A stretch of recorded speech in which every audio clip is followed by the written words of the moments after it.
Hello everyone, this is part 1 of What If Naruto Was the Blue Uchiha, and this story is made by Foy the Snooze button, and I hope you guys enjoy this video and to like, to subscribe, to see more comment down below. Now let's start the intro.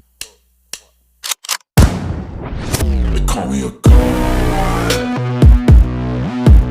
They call me a god. They call me a god. He was drowning. His hands and feet were bound in rope, tightened so much not even dislocating his wrists could give him even the slightest bit of freedom. He thrashed about, his cerulean eyes wild with panic as he sank deeper and deeper into the water. He closed his eyes for a moment, telling himself that this was a dream and that he should wake up, but he was slammed back into that nightmare as water rushed into his mouth and into his nose, choking his brain for air and occupying every part of his lungs. Adrenaline racked his body, thumping up into his heart and coursing through his veins. The water turned of red sulfur, charring his throat and burning his lungs to a putrid black, incinerating his soul. He opened his mouth and roared, a horrendous bellow of air bubbles that exploded from his mouth and rose up as he descended to his doom. He was calling a name, one he didn't quite recall but apparently was the one he sought after in his desperate situation. He couldn't find his weapons, not his kunai, not his shuriken and not his senbon launchers. His flailing became more violent as the shinigamis grasped into his body and held his spirit in its searing, spindly skeletal fingers. The depths gradually quenched light and the blue-eyed man jerked once more. Blue. His eyes snapped open and he yanked out a kunai from under the couch cushion propping up his head, grabbed onto the hand on his shoulder and flicked the blade under the person's neck, panting heavily with deranged, stubbornly alive eyes. Blue's eyes refocused and surprise seeped into his eyes as he saw that it was a young boy hovering over his chair, one that was trying not to quake in fear at the blade scraping his throat and one that had his hands hastily raised up in surrender. The shinobi exhaled and dropped his guard, releasing the poor boy's arm with a muttered apology. He swung his legs off the couch and planted them on the ground, returning the kunai back under the cushion and running a sleepy hand through his hair. The boy eyed him for a moment, rubbing his hand at the place the blade nearly bit into his throat, before he said, "You fell asleep watching TV." The man didn't answer, only yawning widely and rubbing his eyes tiredly, rolling his stiff shoulders. The black-haired, black-eyed 7-year-old called to him again. "Blue. That's Uncle Blue to you, Itachi." The man corrected with a dry grunt, coughing into his fist and standing up, towering 6 feet and some inches tall and having a moderately balanced build, one that was trained to a sharp point in the aspects of maintaining his stamina despite running for hundreds of miles, carrying heavy objects and with an air of mysterious patience about him. The boy blinked up at him, his lips screwed to the side and following the man as he stalked around the chair and entered the kitchen, though not before giving the child a familiar tousle of his hair. "Can't sleep." The boy went with him into the kitchen, and with a casual look over his shoulder Blue saw that Itachi was visibly still trying to muster up his courage and seem bigger than he was, saying without saying that nearly getting his throat sliced open didn't faze him. Itachi nodded his head and hopped onto the man's kitchen counter, confirming with a nod. "Can't sleep." The man hummed and scratched his chin, opening the cabinet and bringing out a loaf of sliced wheat bread. "You're lucky this isn't a school night, kid." The Uchiha boy raised an eyebrow, distractedly swinging his legs. "Or you'd knock me out." The man nicknamed Blue turned to his nephew with a wide, honest Takami smirk.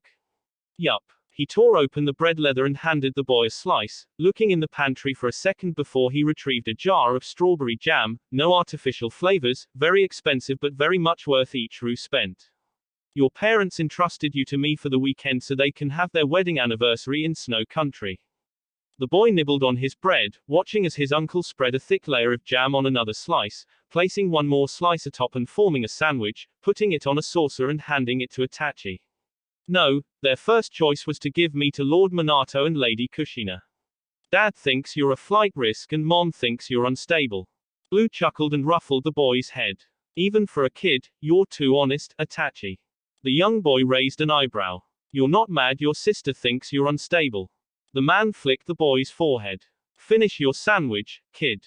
He looked down at his left wrist and checked his watch. 11:49 p.m.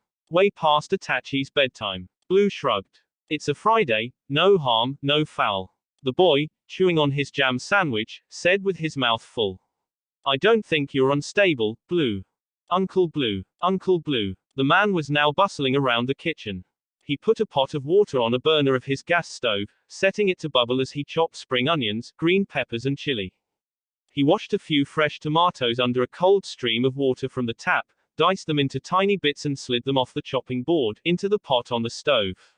As he waited for the tomatoes to properly boil in the pot, sprinkling in sea salt into the mix and tapping a few condiments into the pot for added flavor, before pouring in the previously cut combination from his chopping board to the pot. Itachi was staring at him cook, memorizing each ingredient and the order in which they were added. Of all the many things his uncle could cook, this was one of his most basic. The recipe was straightforward and it wouldn't take long for it to finish cooking. Naruto turned to his nephew and asked, "Why not? You don't have anger problems like my dad and you're a pacifist, like me." Blue laughed heartily, a sound that brought a slight smile to Itachi's tired face. The sleep bags under the child's eyes lightened as his uncle patted his head, passing him and entering the kitchen store, coming out with a box of rice. "I've killed more people than you can even begin to imagine, kid. That's not what I meant. MHM. Blue poured the rice into a separate pot on the stove, setting it to a low, slow boil. "I mean, you don't like fighting and you don't like people fighting. I've been watching you. Weirdo. Not like that." Itachi snapped, a light dusting of red washed over his nose and his cheeks. "Idiot." The blue-eyed man tumbled into another laugh, coming to his precious nephew and bringing him into a headlock, digging his knuckles into Itachi's head. "Gah, stop." The ninja released the boy with a small push and stood upright before the boy. He tapped Itachi's forehead with his pointer finger, saying, "There isn't a logical reason for people to fight, except for training purposes. I prefer to resolve my problems without needing to confront anybody." But, the man's eyes swelled and shifted, changing into a peculiar, unseen variation of the Sharingan. While others had black tomo, Itachi's uncle had blue tomo. 3 blue tomo, a small dot in the center of each stationary pinwheel in his eye that was a darker shade of cerulean and the whites of his eyes turned a chilling shade of black. Itachi suddenly felt self-conscious at how generic his eyes looked compared to his uncle's. "If my superiors say I should kill, maim or torture someone," he shrugged carelessly as Itachi instinctively activated his one tomo dojutsu. "No questions asked, I get the job done, get my money and come back home." That was why Blue's body count was up to the thousands and his net worth rivaled Minato Namikaze's, even for a 20-year-old Uchiha like him. The man was an immensely valuable asset during the Third Shinobi War.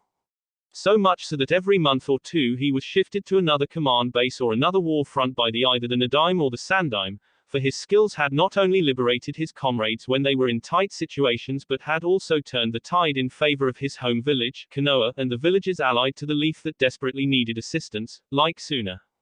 Blue the Uchiha was a well-traveled man. He had seen many places and conversed with many people.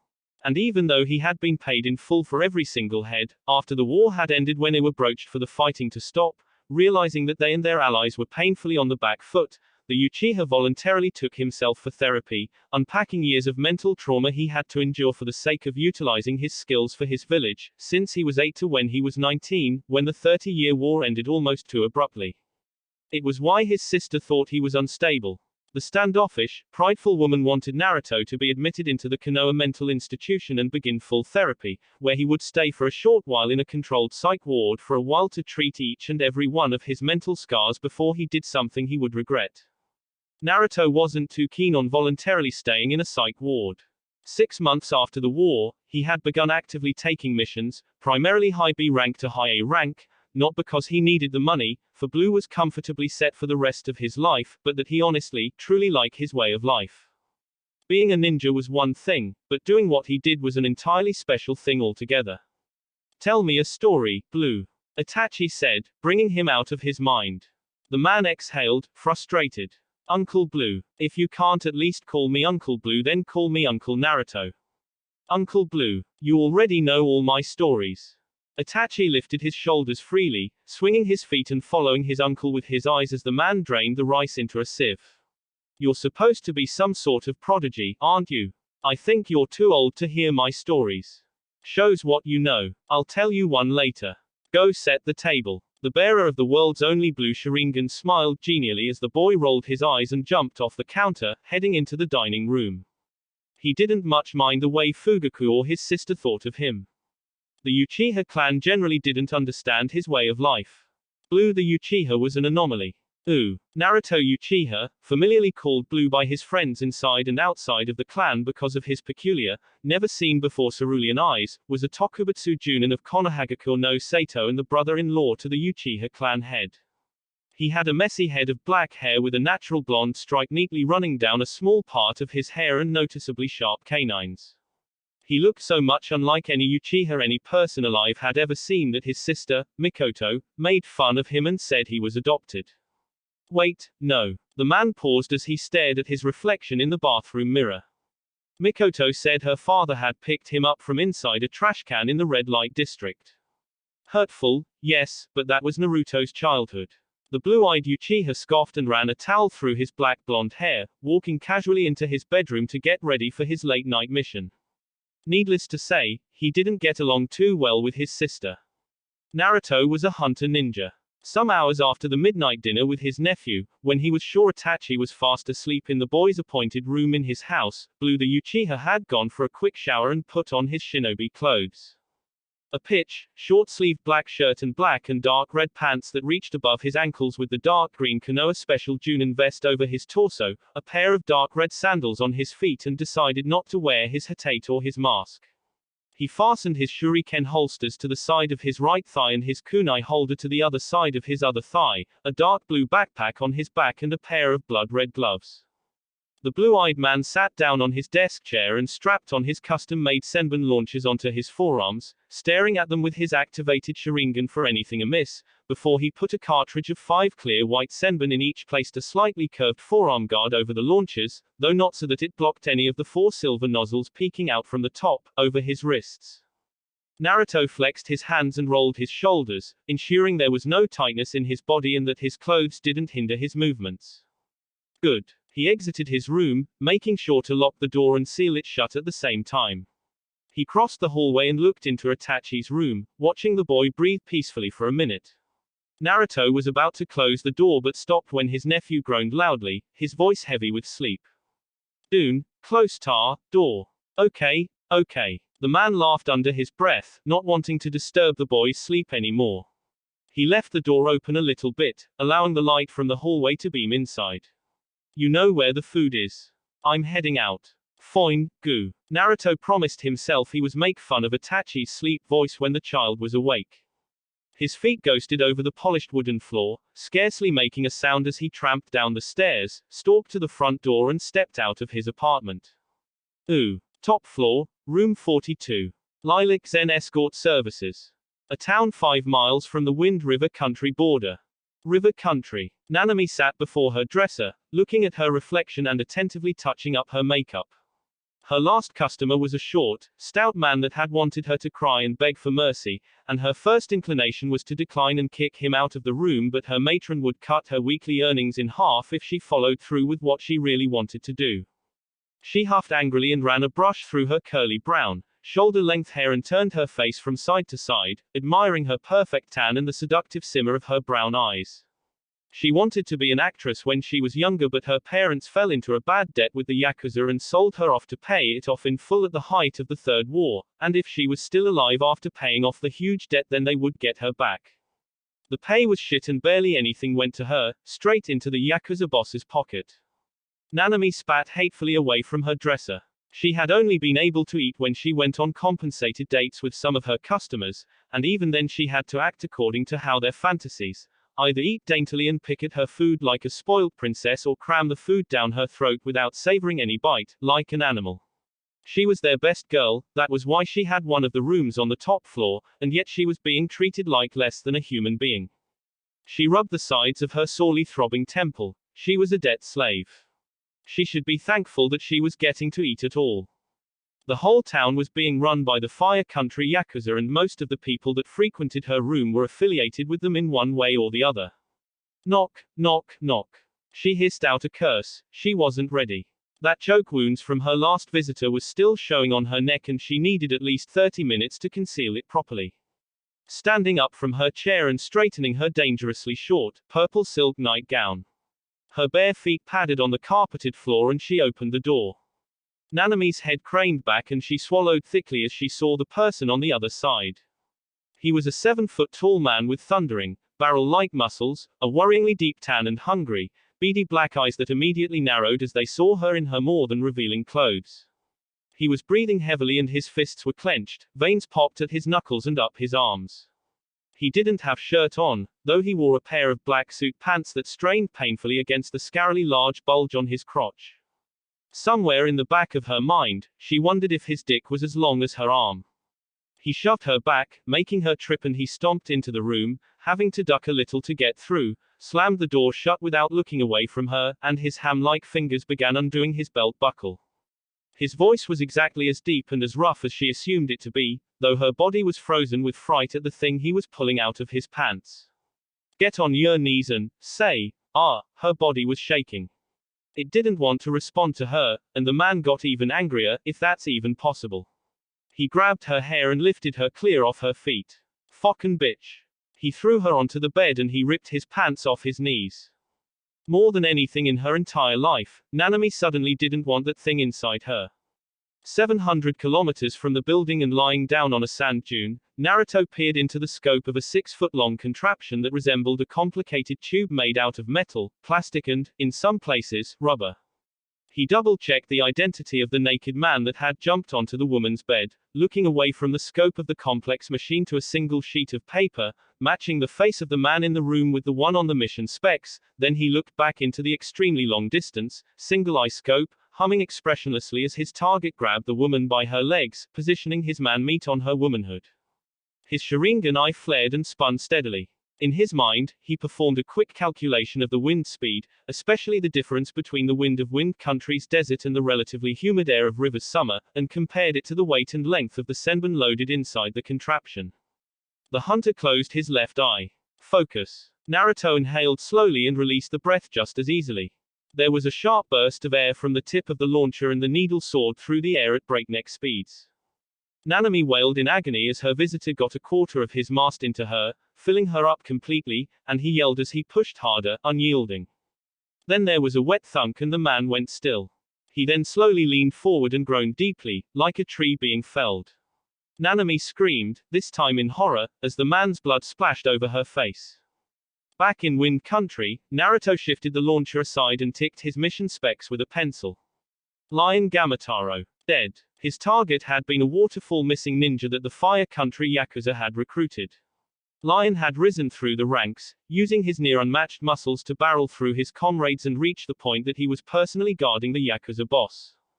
The Fire Country Yakuza was a serious thorn in Konoha's side, as they always found a way to smuggle drugs into the village and somehow kidnap young women and children to sell in the black market. The Sandaime and his ninjas were close to finding and raiding the Yakuza's base, but Lion posed a dangerous threat to the success of the mission, for the giant of a man had killed many leaf shinobi that had come near his boss. It had reached the extent that the Yondaime Hokage, Minato Namikaze, had personally called Naruto to ask him to find a way to dispose of the Yakuza boss's personal bodyguard, and for Naruto it was a simple matter of calling one of his connections in the Fire Country capital and tracking down the town in River that the Yakuza basically owned. An inhabitant told him that every day some of the gang members went to the escort building to be taken care of. Lion visited there once a week, every Saturday, under the shade of midnight and with not less than 50 Yakuza members with him, for the Yakuza boss too was concerned for his guard's safety. The Yakuza's boss wasn't any of Naruto's business until the Hokage made it his business. His mission was to kill Lion, and at that exact moment, the Hokage was wiring his dead target's bounty into his bank account. Naruto didn't really know how much, but for the missions he took, the bounty rewards were no less than 500,000 ru. 500,000 ru. His targets were high profile and extremely dangerous up close. Killer intent could be detected from as far as 50 miles away, and in the case of those that could sense killer intent from that sort of distance, they could be classified as more than a threat. No person could sense killer intent from 800 kilometers away, and the senbon darts Naruto used as bullets didn't whistle too loudly as they flew, making them nearly silent and completely deadly.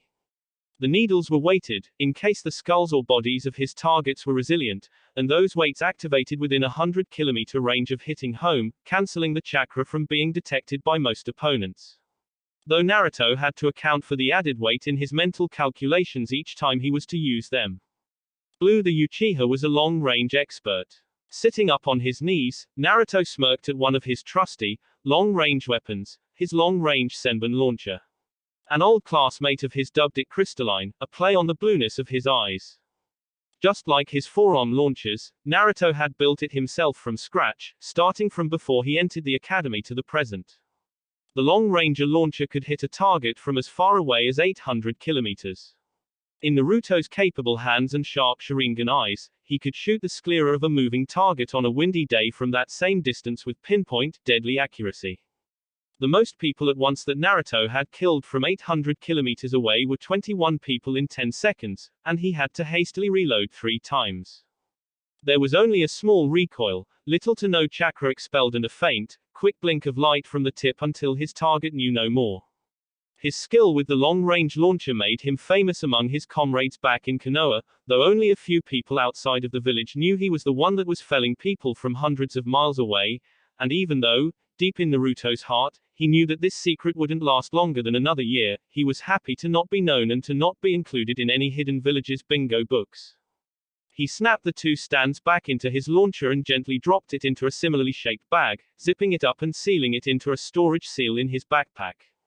The Senbon cartridges, exactly 10 needles inside each, were also sealed inside the bag, though in a separate seal than the long-range launcher.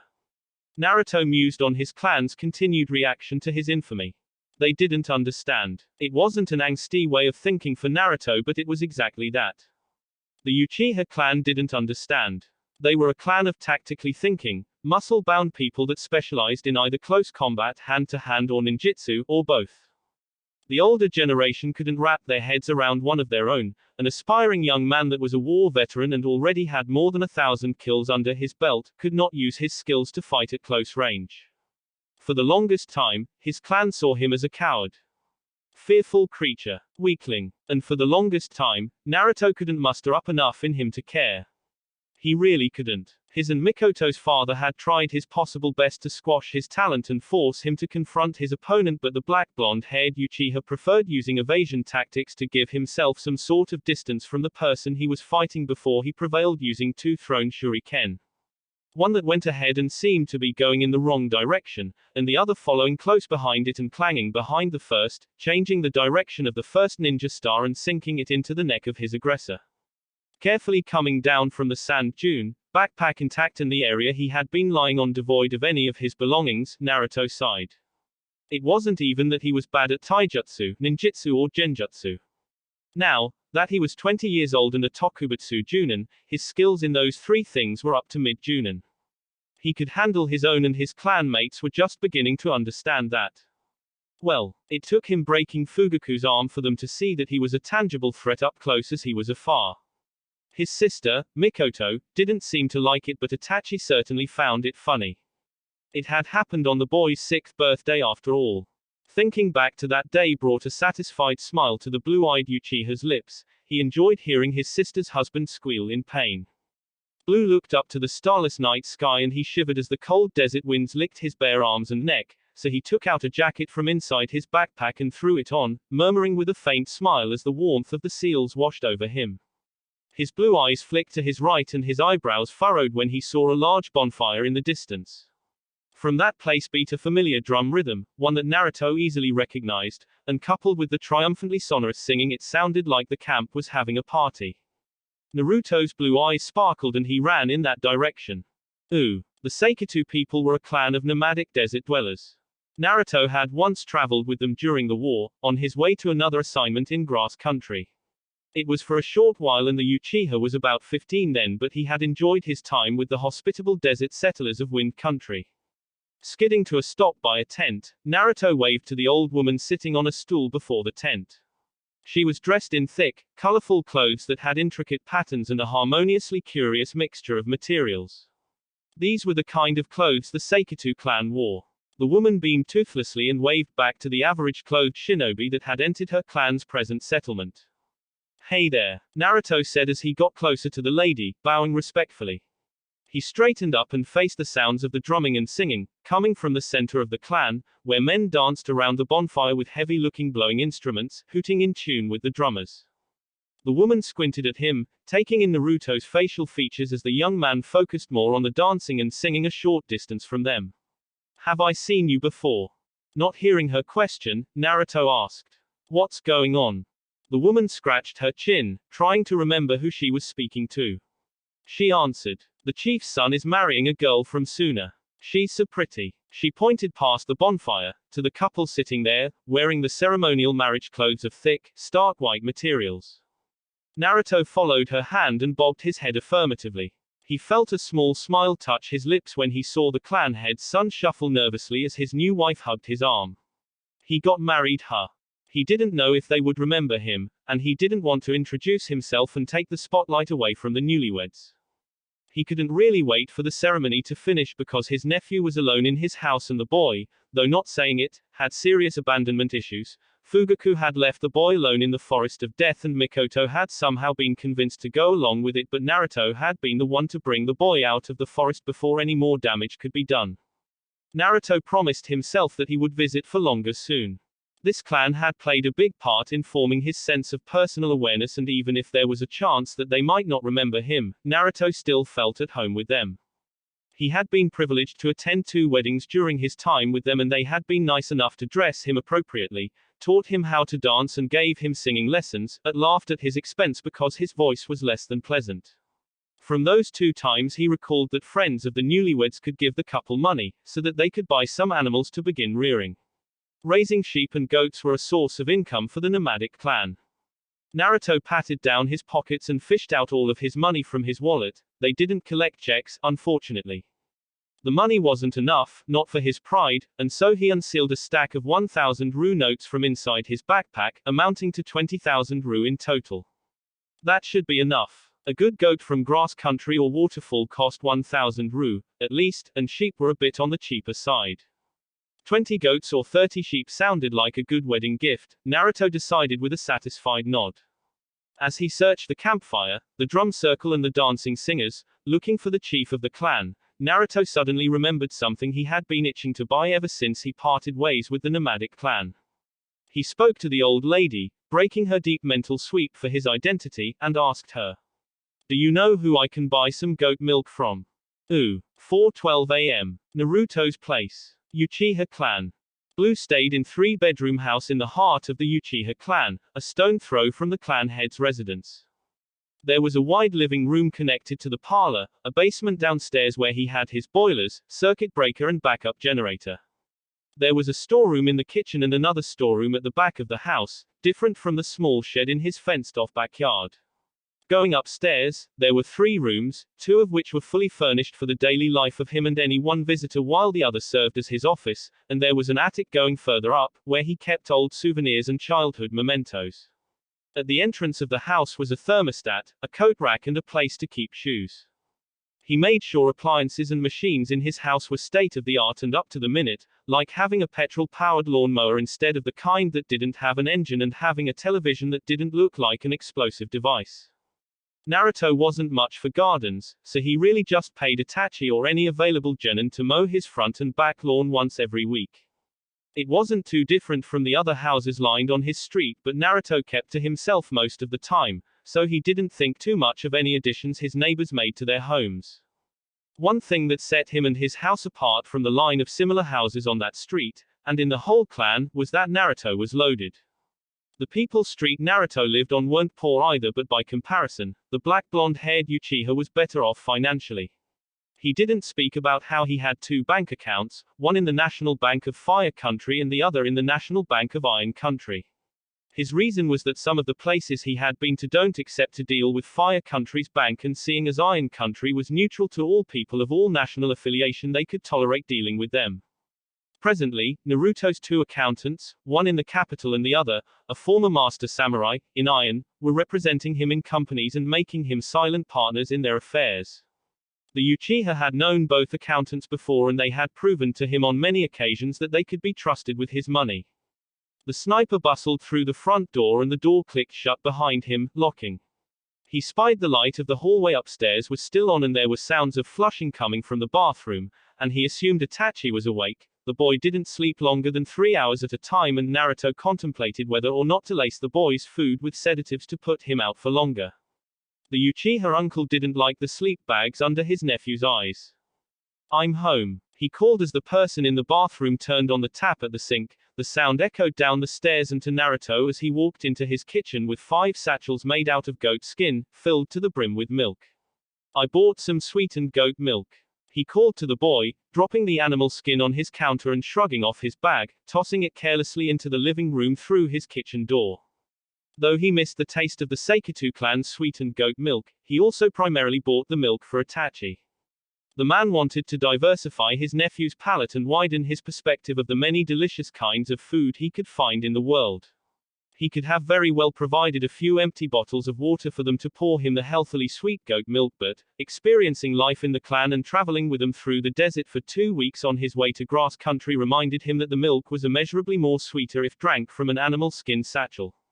Some would worry of the cleanliness of the milk. People like his sister and another old friend of his, Inoiki Yamanaka, and Naruto always told them that the milk was purified of any harmful bacteria. He was present and he had watched in fascination as they cleaned the milk, sweetened it and provided it to him to taste. The man closed his eyes with a longing smile. It was the best milk he had ever tasted in his life. Nothing could compare. What helped with the taste was that he was surrounded by such nice people as they told him stories and listened to his own. Blue not only promised to visit them but swore he would.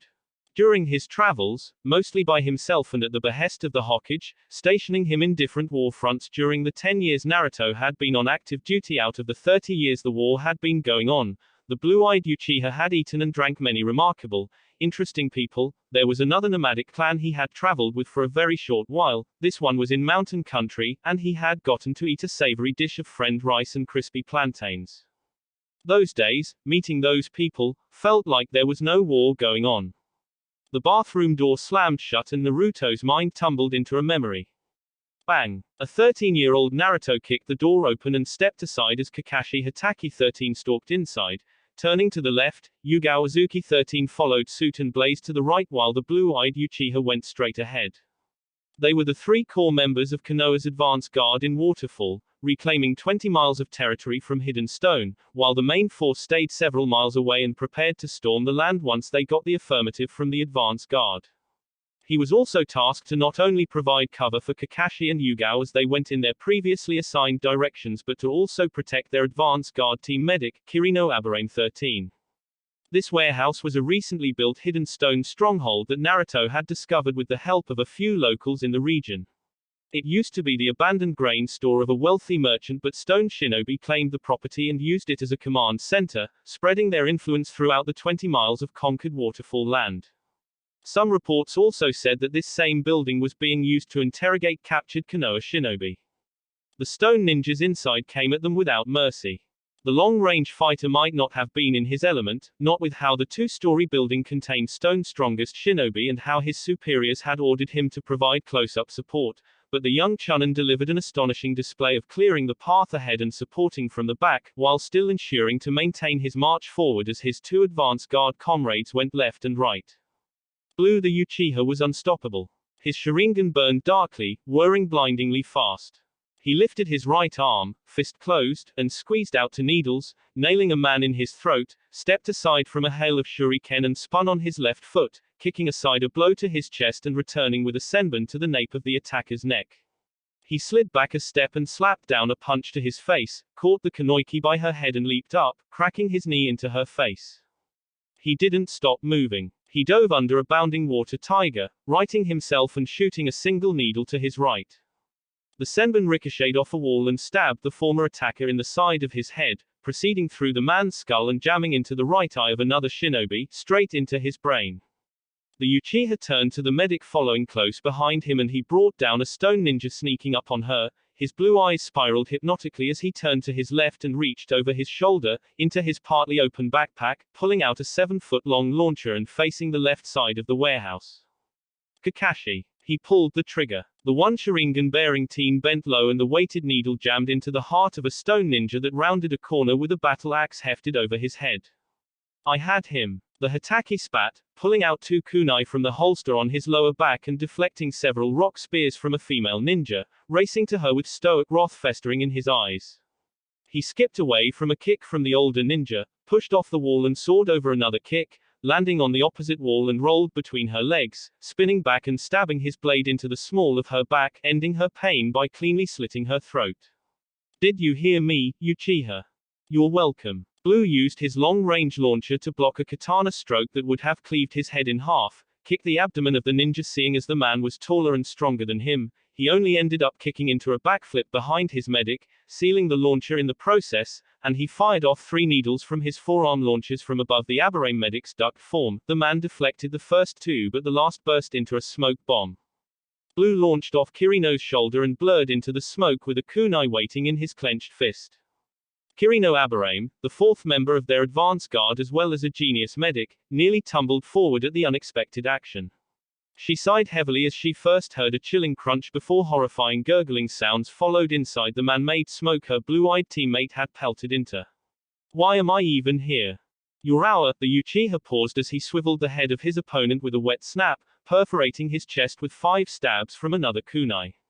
Team medic, he continued. His disembodied voice echoed to the girl, a non-combat person that could only heal wounds with her special kakaichu. She heard his lilting, playful tone from the smoke. And besides, Kakashi might get himself injured any moment now. I'm out of my depth here, so I'll probably be next. The girl scoffed and made to reply, but Yugao yelled. Blue. Yugao called as she held her place on the ground using her chakra as she entered a stalemate tussle with another sword user. Naruto cleared the smoke, standing over his former opponent's bleeding form with narrowed Sharingan eyes, and faced her as he reloaded his forearm launchers with a new pair of Senbon cartridges. They're retreating. She swung the opposing sword to the right and ran her knee into the man's stomach, following through with a clean slash through his stomach, when her knee didn't faze him too much. She flicked her katana of the blood and smoothly sheathed it, a grim image of death, from the mangled and shredded bodies left in the teenage girl's wake. Them retreating from the building wasn't such a bad thing, other members of the advance guard would pick them off as they fled, but I found a tunnel. Could be where they're keeping our captured comrades. Naruto mused, seeing as the stone shinobi weren't using that tunnel to escape.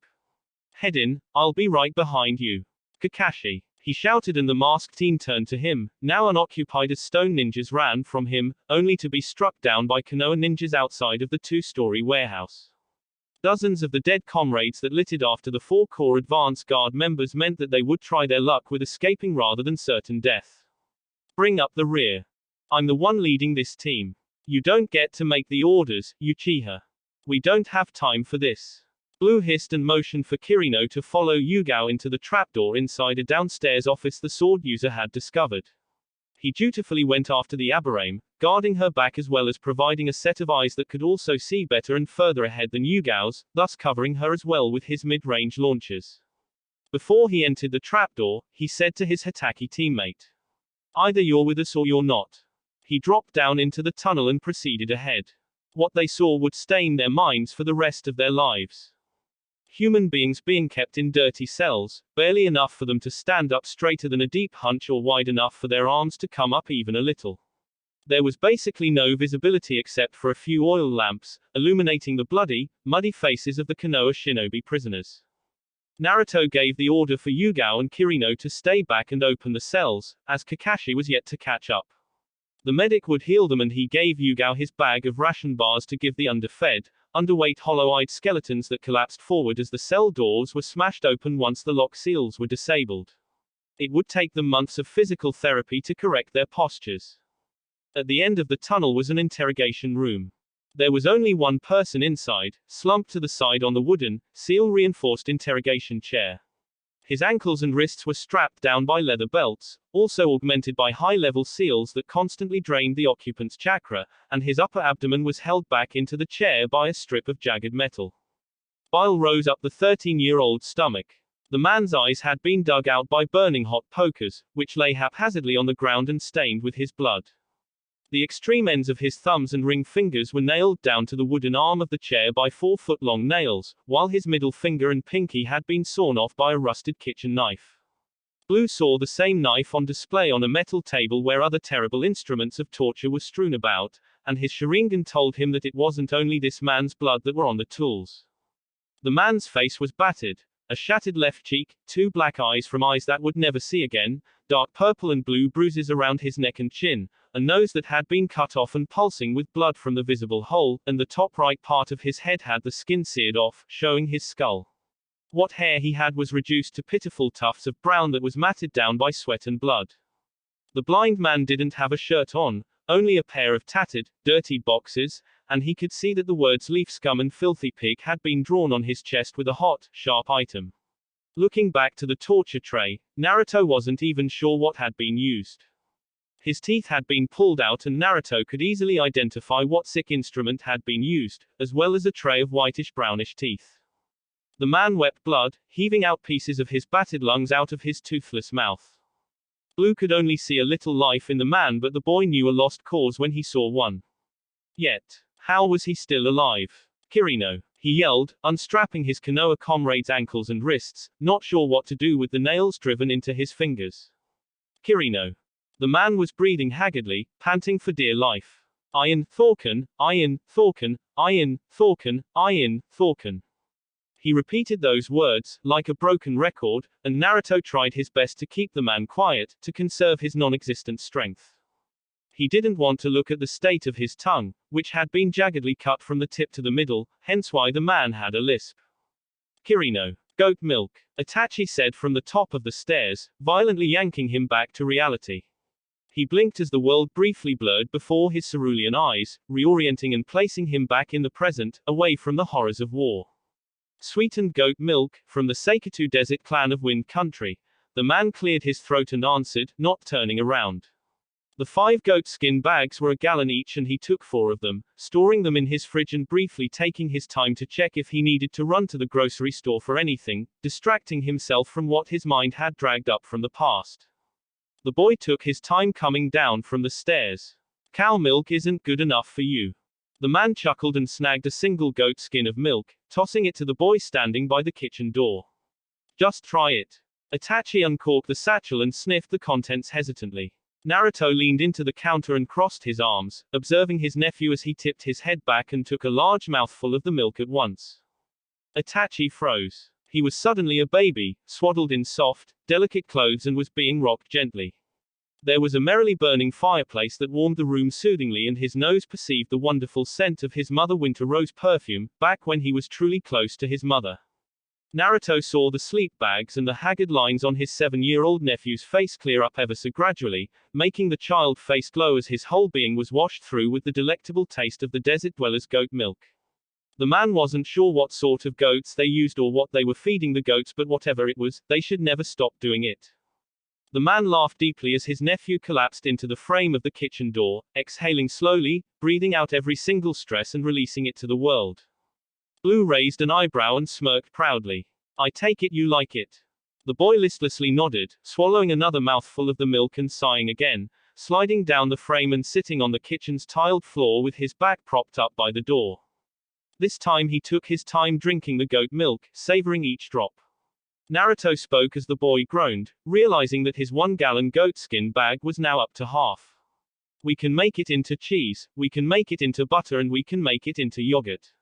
The sweetness in the milk isn't artificial, so don't worry about how it'll taste when it's turned into cheese or butter. I'll show you how to make them into cheese, butter and yogurt, and when you're older you can do it yourself. Itachi hugged the goatskin bag to himself and groused. Where did you get this? Seikatu clan, I'm pretty sure I told you. 200 Ru for a gallon, way cheaper than how much it's sold for in Suna, over in Sand, it's 500 for a gallon. I need more. Naruto snorted. That's a gallon of milk. You're telling me? He stopped when Itachi inhaled the last few drops of milk, darting his tongue into the satchel for any little drop left inside. Ah, you know what? The blue-eyed uncle squatted down to his weeping nephew's side and placed a hand on his head, though it seemed Itachi was too busy squeezing the goatskin bag. If you get into the top 3 of your class at the end of the semester, I'll give you as much goat milk you want.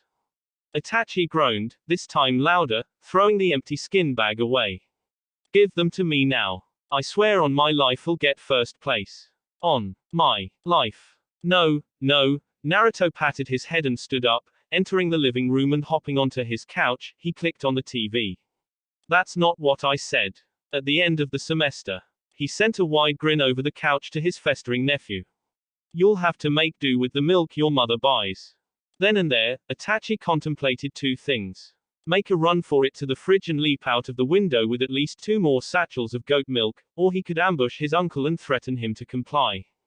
Those two ideas went up in flames in his head when he remembered that Blue the Uchiha was an expert marksman and could sooner shoot him with a barrage of senbon before he could make it past the kitchen door. Naruto was also a special Junin while he was yet to make it through his first 4 months of the academy. Another helpful tidbit about the blue-eyed Uchiha was that he had once snapped his father's right arm in 2 places, and Fugaku was a full Junin. The boy's shoulders slumped and, without looking back to see the defeat in Itachi's eyes, Naruto chuckled heartily. Sometimes he always forgot that the boy was still a child, especially when Itachi read and spoke on a higher grade level than those his age, and his father touted him to be a prodigy when he activated his Sharingan when he was only 4. Against Naruto's wishes, Fugaku had enrolled the boy in the academy a whole year early, and the semester was coming to a close in the next 2 weeks. At Itachi's age, Naruto was already in the academy, and when he was 8.5 he graduated, and was immediately shipped off to the warfront. He got 2 field promotions, from Genin to Chunin and then to Special Junin. Resigned to never tasting the heaven-sent milk for another 2 weeks, for Itachi was confident that he was leagues ahead of his classmates, the boy tramped over to a chair in the parlor and slumped into it, heaving out a grating, frustrated sigh. It's not fair. I want you to be the best in your class. Oh, and hey, I did say we'd make cheese, butter and yogurt. What good is that? The corners of Naruto's lips turned up. Well, you can melt the cheese ever so slightly and put it on bread. In Itachi's mind, he imagined himself seated on the counter of his uncle's house and chewing on toast with the melted cheese atop, stretching the cheese as far as it could go. Not sure you know this, but butter can also go on bread. This time, the bread wasn't toasted. It was the plain white bread his uncle liked buying. Even in his imaginations, he was surprised when the buttered bread melted in his mouth. And the yogurt is pretty self-explanatory. Yes, it was. You can't just get me hooked on that stuff and take it away from me. Itachi grunted and crossed his arms, turning his body away from his uncle and facing the TV as an old samurai movie from Iron Country played. It's not fair. Naruto idly wondered if he was spoiling his nephew too much. The boy hadn't behaved like this with his parents or that many other people, not since he was 3, and for Naruto this was the only Itachi he knew. Entitled and cold, like his sister. Then he shook his head. If the boy trusted him enough to be himself and be open with him and only him, then who was he to judge?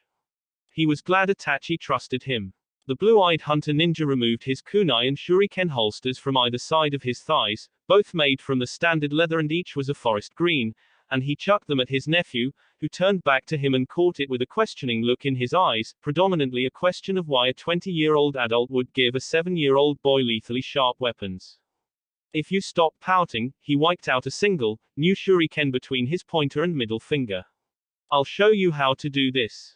A small movement of his fingers and that 1 multiplied into 3, and another motion and the 3 multiplied into 10, fanned out in both of his hands. Itachi's 1 Tomo Sharingan was working a mile a minute to slow down Naruto's actions and to relay to his brain how it was done. All he saw were the shuriken dividing, and that didn't make sense, not even from an illogical standpoint. He forgot about the goat milk and his whole face became a question mark. He looked down to his uncle's shuriken holster and wondered how he would even begin to perform the shuriken trick. It's to something your Sharingan can't copy, not now anyway. Is it fuinjutsu? The boy asked, honestly confused. Naruto raised an eyebrow, saying in a somewhat lilting voice. Do you think it's fuinjutsu? I don't know. You want to figure it out for yourself or you need help? Let me see if I can get it myself, if not I'll ask you. The boy nodded and plucked out 2 shuriken from his uncle's ninja star holster, turning them in his hands and under the intense scrutiny of his 1 Tomo Sharingan. While you're at it, think of what you want for breakfast. The man added, sitting back comfortably in his couch and watching the samurai movie on the TV, one that was apparently about a ronin that was protecting a princess from bandits and assassins sent by her late father's relations, all for her to not claim the throne and become shogun. Itachi grunted. Okay. Blue seeped his concentration into the movie, but it seemed to become an idle buzz somewhere in the back of his mind, throwing his attention onto other things. By the end of the war, last year, Naruto had become a millionaire. This was due, in part, of when inhabitants of an allied towns or cities paid him for his services once he was done being posted to that area, or when Konoha paid him for every person he had shot down with his mid-range or long-range Senbon launchers. The Hidden Leaf had gotten this apparent fortune from an agreement from the daimyo after the Yondaime and the former princess of Whirlpool had saved him and his family from certain calamity. Leaf had also raided enemy camps and looted treasuries. The Sandaime Hokage had led the village through to winning the war, and the Yondaime Hokage made sure that the other hidden villages, allied or otherwise, knew for sure that Konoha wasn't to be trifled with. Naruto didn't know what to do with his newly acquired wealth, so he put a majority of his money into his two separate bank accounts, iron and fire banks, and left them to the devices of his two trusted accountants, who took it upon themselves to expand on their employers' wealth by making silent investments into ventures and companies, ensuring to keep Naruto's name unknown, but the Uchiha's money spoke on his behalf.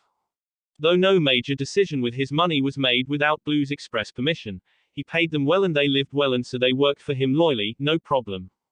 There was a major, leading textile company in Kumo that Naruto owned more than 50% of, essentially making him the CEO and the primary decider of anything that company did, but he left the main control in the hands of the existing board of directors.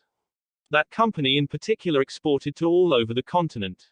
An entire book can be written on Naruto's savings and investments, his silent partnerships and the companies he owned. Understandably, Blue the Uchiha didn't want to stretch himself or his two accountants too thin by having them shadow manage and fund too many organizations, so he limited their spending to 4 major corporations and 8 up-and-coming, prospectively profitable businesses, to be shared among them however they mutually agreed to. From what the statements sent back to him, the iron accountant, being able to manage Naruto's neutral account, had his fingers deep in 3 major organizations and 5 prospective ones around the continent, while the fire accountant was only able to get the rest due to the condition that dealings with Fire Country was too deeply investigated, and investigations were the last thing Naruto needed, seeing as he wanted to stay anonymous for as long as humanly possible. He didn't keep track of it all, and in hindsight that wasn't very smart, but in his defense it was a lot. It was working for him and his 2 accountants were doing a commendable job. His accountants multiplied his millions into billions, and the directors of the national banks he had accounts with were adequately bribed to speak nothing of it. There were 2 things he was actively putting his attention into. He was funding a program to provide food and relief for civilians that had lost their homes and livelihoods to the war in Fire Country. They only knew their benefactor as the man from Chill. He had the money, and half of the time he didn't know what to do with it, might as well give what he could to people that needed it, right? Another thing he was doing was pouring a portion of his money into a medical research facility in Hidden Chill. Last month, he had received his bank statements and there didn't seem to be anything wrong with the number of zeros in the 2 spiral-bound books and where those zeros were going. Another bank report, the Fire and the Iron, was expected to come that morning. The secret billionaire had learned to not completely trust anyone, so he had different sets of outside eyes check up on what his accountants were doing without them actually seeking the 2 money managers out or making their presence known, for Naruto hated being cheated, even if he still didn't know what to do with his money. Those outside eyes did not make up a spy network, like the ones Jiraiya of the Sannin had, but a complicated network of contacts and connections Blue had accumulated over time during his travels, conversing with the locals and relating with them at some level. He didn't want them sticking their necks out for him, only to keep their eyes open and their ears on the ground. Any information they thought would be valuable would be relayed to him and he would properly compensate them for their worries. There was a whole system of coded messages and sealed scrolls. It wasn't a spy network. It was a vast network of contacts and connections. Contacts being people that would have the information he needed, and connections were people that could point him the direction of who he could ask to find what he needed. A contact can also be a connection, and a contact can be different from a connection. They were how Naruto was enlightened on events before most of the population.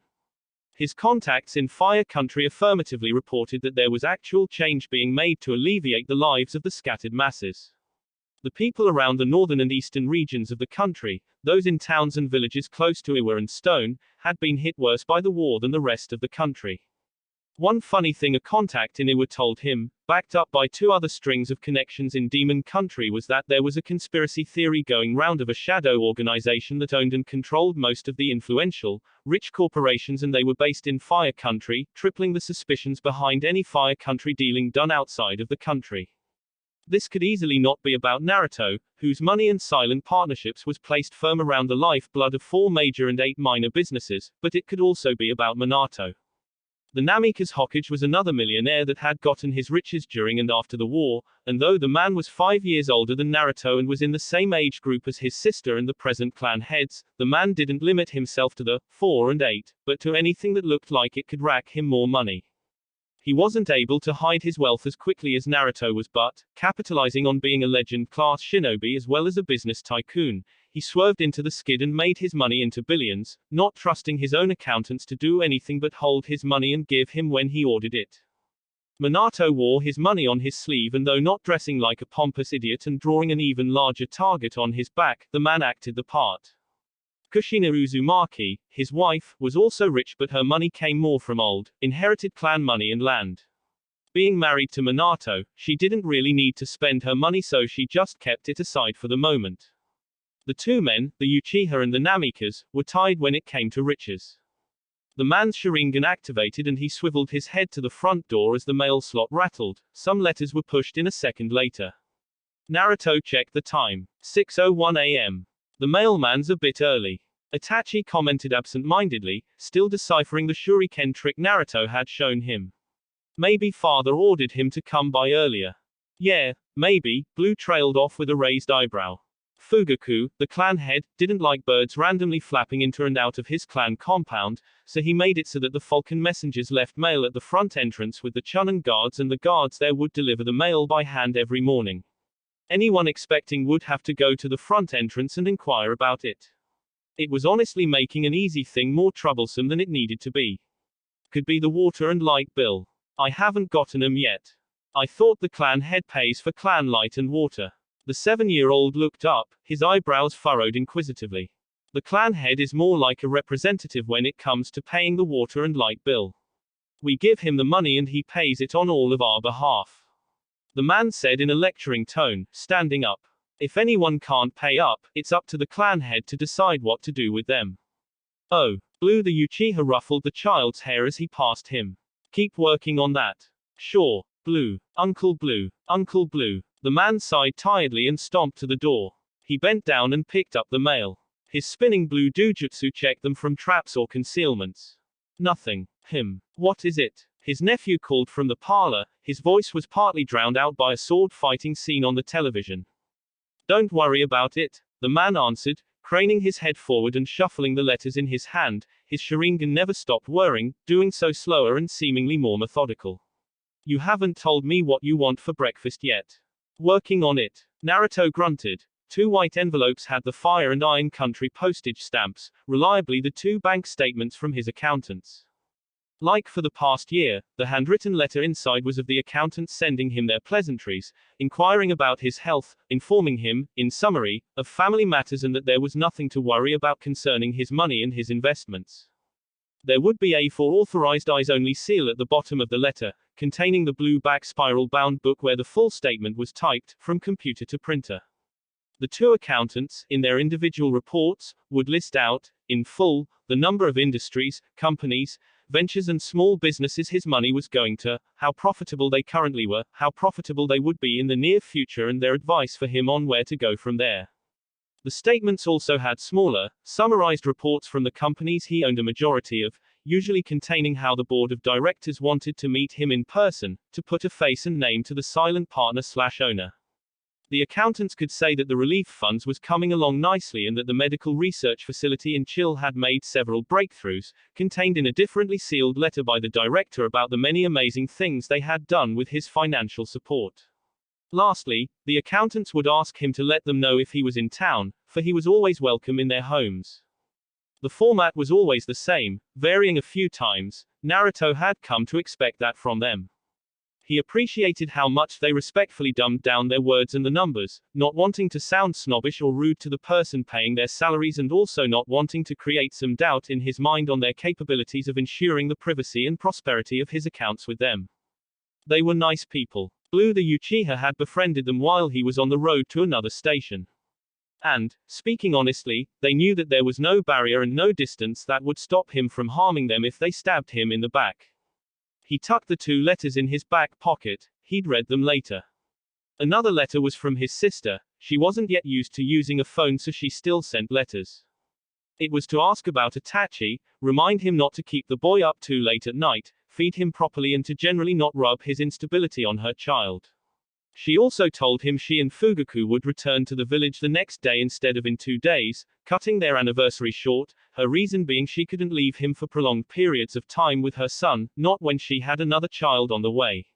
His return letter would contain his home telephone number and the words, "Bite me." He didn't get along well with Mikoto, but she was still his sister. She knew not to take offense at his insults, and neither did he to hers. The last one wasn't an envelope but a hand-sized scroll. He rolled it open and he skimmed the contents briefly. His blue eyes saw red. Ooh. Minato Namikaze barely got himself settled on his chair before he heard a commotion on the other side of his office doors. The door slammed open and Naruto stormed in, his blazing blue eyes glowing angrily. "I'm under surveillance." He slapped the open scroll in his hands on the Hokage's desk, as the blonde man sat forward in alarm at his Uchiha friend barging in at so early in the morning. On the scroll, clear as day, were official orders for Naruto Uchiha to be classified as a class of flight risk and to be watched at all times, stamped and made official by the Hokage's seal at the bottom, accompanied by Minato's own signature. Minato blinked down at the document, then his blue eyes looked up at the younger man breathing fire on the other side of his desk. He didn't even claim the document was forged. The Hokage's seal couldn't be forged.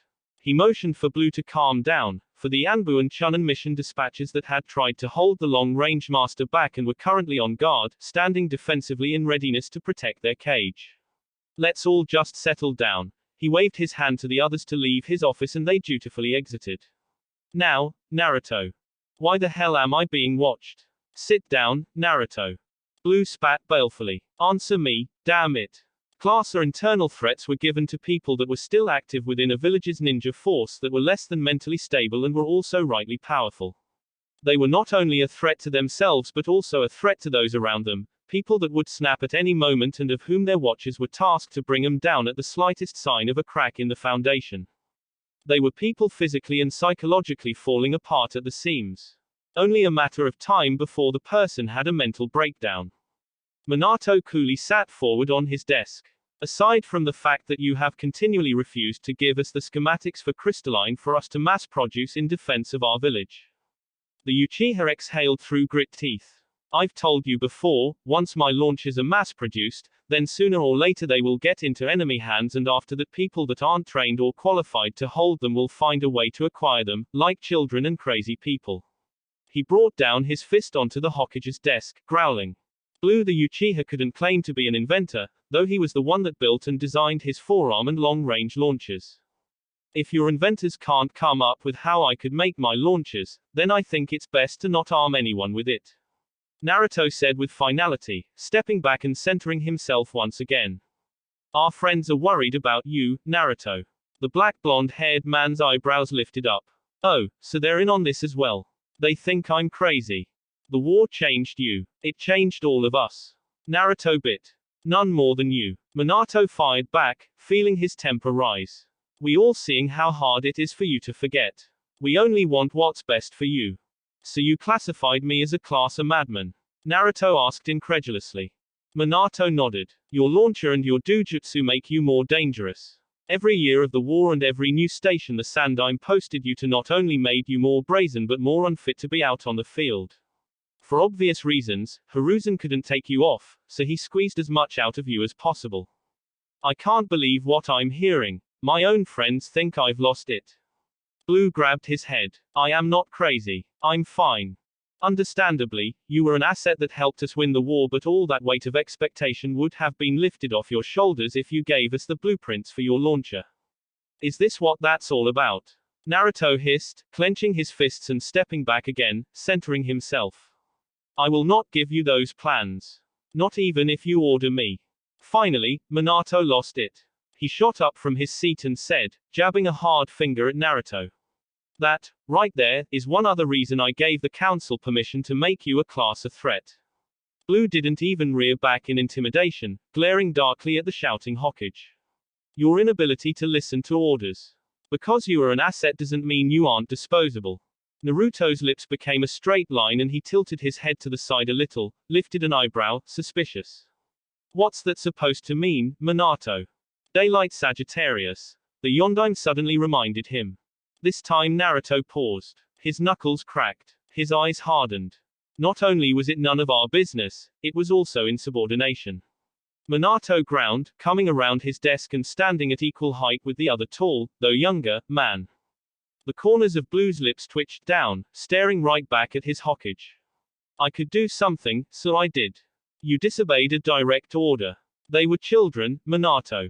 They were children. The Namikaze corrected. Whatever Unoki does with them is up to him. Are you even hearing yourself?